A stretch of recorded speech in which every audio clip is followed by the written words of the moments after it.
Je suis content, tu sais, c'est la troisième étape. Les deux premières, ça s'est bien passé. La première était celle de commencer le 1er juin sur un synthétique. Ça, on l'a réalisé. Quelques semaines plus tard, on était capable de jouer à plusieurs équipes en même temps avec les jeunes du baseball mineur, donc à 6 équipes en même temps, 3 terrains.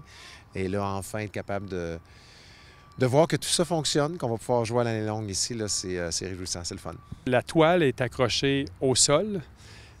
Puis évidemment, c'est soufflé au gaz naturel, soufflé, chauffé au gaz naturel. Il y a une espèce de grosse soufflerie là-bas présentement qui souffle.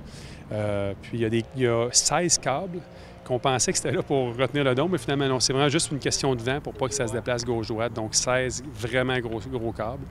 La grosse toile a été divisée en 4 morceaux de 26 000 livres. Fait que c'était assez. Pour transporter ça, il fallait être 60-70. Donc, toute une manœuvre dans les 10 derniers jours, mais là, on voit le résultat presque final en arrière, puis on est bien content.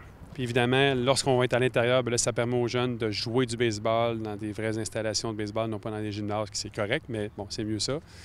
Jouer plus de matchs. Donc, essayer de récupérer un peu le manque à gagner qu'on a à cause de notre température, qu'on joue juste à peu près 4 mois par année ici, versus 12 ailleurs. Donc, on pense que nos jeunes vont être meilleurs.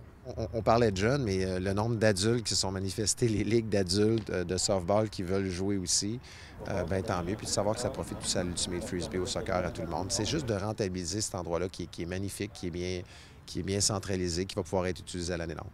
Qu'est-ce qui va se passer avec la neige qui va tomber cet hiver? Alors, la compagnie l'a fait, ils ont évalué un petit peu les moyennes de précipitation. Ils se sont rendus compte qu'il y a beaucoup de neige ici quand même, fait qu'ils l'ont fait un petit peu plus haut. La neige tombe sur les côtés.